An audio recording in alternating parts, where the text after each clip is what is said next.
نشیناوی برنامه خبری رادیو آزادی رو تقدیم شما میکنیم. شعله گلخوجه هستم. سلام. امروز 23 январ است و این موضوع ها رو داره. دادسитони ولایت خطلان برای تیری سربازان کشورهای عضو سازمان پیمان امنیتی دستجمعی که به خانه ساکن این ولایت اصابت کرد کسی را تنبیه نداد. برای جوان علامت‌های جنایت معلوم نیست. سهامی از دولتی بهتر کارخانه دولتی توجیک суғурта برای عوض کردن شکل فعالیت به حکومت تاجیکستان مراجعت نموده است. در سالهای پیشین ما زیاده از 50% بازار суғурта به تاجیکستان بود. و هلاکت 52 مهاجر ازبکستانی در و به روسیه توجه ازبکستان را به مشکلات مهاجرت کاری جلب کرد. و شروع میکنیم از آنکه کمیته انداز تاجیکستان بیش از 100 овозхон از جمله شبنم سوریا و صدرالدین نجمیدین را برای فعالیت بدون پتنت عیبدار کرد. رهبریت کمیته روز 23 январ گفت که این овозхонҳо در اول برای قانونی کردن فعالیتشان پتنت گرفته سپس آن را ختم نمودند. مالیات فعالیت برای овозхонӣ در تاجیکستان 10 سال پیش جاری شد و овозхонон چون سوءکار انفرادی باید هر ماه به خزینه دولت مبلغ سپارند. با ادعای کمیته انداز овозхонон بدون پتنت منفعت خود را از منفعت دولتی بالا گذاشتند. دادسитони ولایت خطلان گفت برای آسیب دیدن 3 خانه از تیر نیروهای کشورهای عضو سازمان پیمان امنیتی دستجمعی کسی را تنبیه ندادند و یا به جوابگاری نکشیدند. محمود نصرالله زاده درباره این حادثه امروز ضمن نشست خبری در شهر قرغونتپه صحبت کرد. تیر سربازان ماه نوامبر سال گذشته به منزل چند ساکن در ولایت خطلان ضرر رسانده بود. همکارم کیو مرسیاتو درباره آن میگوید که چرا دادسитони کسی را تنبیه نداد. یکی از خانه‌هایی که هنگام مشق‌های وسیع مقیاس نظامی در شهر توس از تیر دایدوی زره‌پوش‌ها آسیب دید. خوشبختانه در خانه کسی زخمی و یا کشته نشد. دخترچه‌ام اگه اینو مکتب تا 20 بودم که سرسیدگیش زنگم تقویم که هم خانه اونو خانه نون چیکار برای تندو. در اول صدمه دیگر گوشه‌های خانه را مشاهده نکردند. اما بعد از رفتن ماموران میلیسا دیدند که چند جای دیگر هم آسیب دیده است. بعد بچه ما مکتب اومد بول بمب اومد بعد گفته نیا چه خونه ببینیم خونه گفت خونه دیدیم که پتولوش گفت دیوارش گفت بعد اوجه نه روز کده بدیم. تیرهای دایدو از اینجا از رزمایشگاه حرب میدان به خانه محیدین قربانوف در دهه اتفاق برخورد. در اینجا روز 11 نوامبر سال 2017 مشق‌های نظامی کشورهای عضو سازمان پیمان امنیتی دستجمعی ادامه داشت. نیروهای تاجیکستان و روسیه، ارمنستان و بلاروس، قرقیزستان و قزاقستان شیوه‌های مبارزه با تروریستان را تمرین می‌کردند. بعد از تقریباً 3 ماه حادثه، دادسitони ولایت خطلان روز 23 январ در یک نشست خبری در شهر قرغونتپه گفت تحقیق خاتمه یافت. اما کسی به جوابگری کشیده نشد. این حادثه جای داشت در ناحیه شهر توس. برای جوان علامت‌های جنایت معلوم نیست. اما شما رو بیان بوده. ضرری که به دست مجلس پرداخت کرده شده. اون خیلی شکایت، اون خیلی даъво، اون خیلی عریضه وابسته به مسئله شده.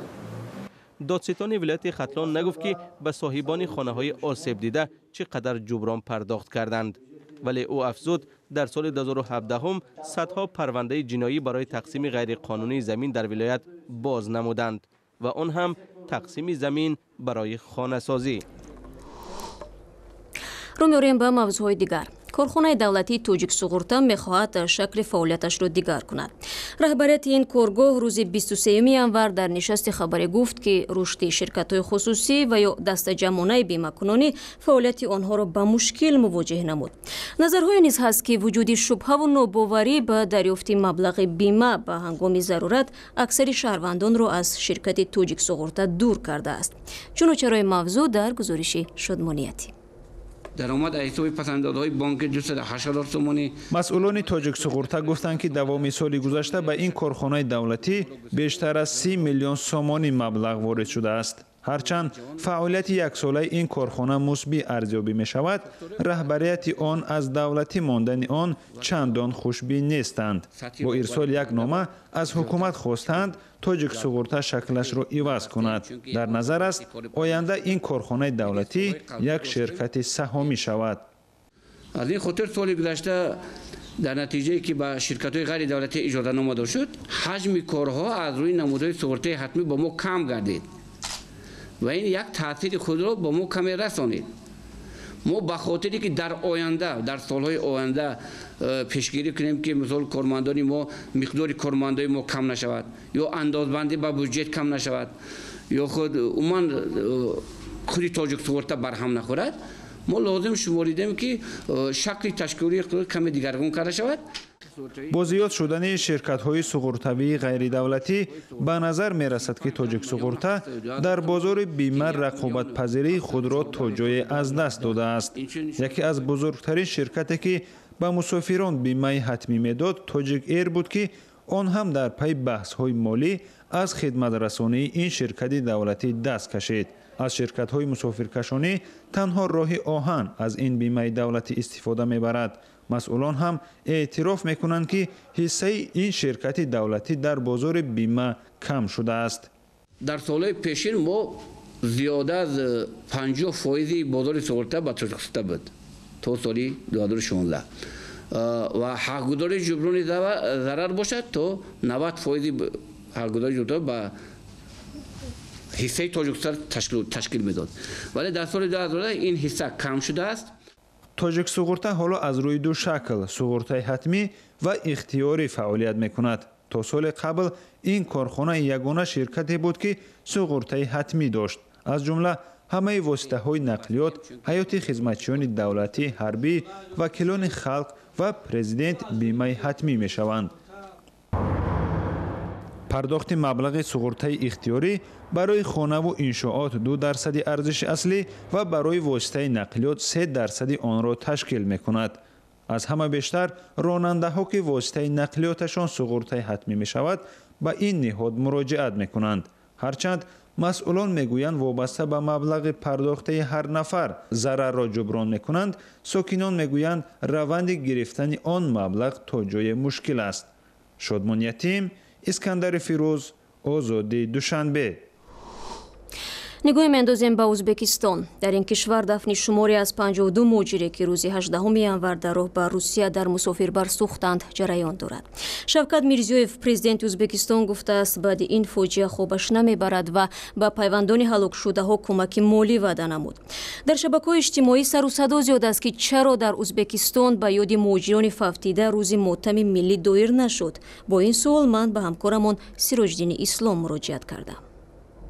البته در ازبکستان حکومت ازبکستان شوکت میرزیویف روز ماتم اعلان نکرد، ولی ضمن سفرش به ولایت سرخندریا که در جنوب ازبکستان واقع است در مجلس نماینده های ولایت فعالان ولایت از حادثه اکتبر یک چند دفعه اظهار نظر کرد و اعتراف کرد که عیب در این صدمه دولت بیشتر است. این بار اول است که خود رهبر کشور مسئولیت به گردن خودش گرفته است و گفت که بیکاری در خود ازبکستان مجبور میکند میلیون ها ازبکستانی ها را به روسیه و قزاقستان روانه کند. غیر از این شوکت میرزیویف یک کمیسیون را تأسیس داد عبارت از سروزیر، وزارت حالت استردادی و وزارت تندرستی کشور. خود همون روز یک هواپیمای مخصوص را به ولایت اختوبه روان کرد که تمام اسناد را برگردانند. بله، شما مثلا از شوکت میرزیویف یاد کردید. ببینید در دوره حکمرانی اسلام کریموف پرزیدنت دور موجان ӯзбекро همچون دنگوسه یا بکرخوجه نام میبرد که از کار میگریزند و به روسیه میرن. اما شوکت میرزیویف گفت که در مهاجر شدن ازبک ها دولت گناهکار است. چرا دو رهبر اوید یک مشکل دیدگاهی مختلف دارند؟ خود شوکت میرزیویف پیش از سال نو در یک مجلس جلسه دولتی گفت که او از وضعیت کشور بهتر از همه خبردار است. مناسبت ازبکستان با مهاجرین خودش باید تغییر یابد چون اینها فرزندان خودمان هستند گفت. به نظر من شوکت میرزیویف خوب درک میکند که بیش از 2 میلیون مهاجر ازبکستانی، مهاجر مهنت ازبکستانی در خود روسیه کار میکنند و اینها می توانند به بودجه کشور کمک خیلی زیاد بیارند و آورده ایستادند. شوکت میرزیویف میداند که مقام آنها در روسیه و دیگر کشورها خوب نیست و شوکت میرزیویف سال گذشته ماه اپریل ضمن سفرش به روسیه با پرزیدنت پوتین یک جایه یک توقفنامه را امضا کرد که در آنجا با مهاجرین ازبکستانی برتری ها یعنی عیناً قید شده است. تفصیلات این صحبت و هم جزئیات ساختار مسافربری حامل موجان ӯзбекро میتوانید در سامانه ما www.azodi.org و آزادی ویدیو یوتیوب پیدا کنید.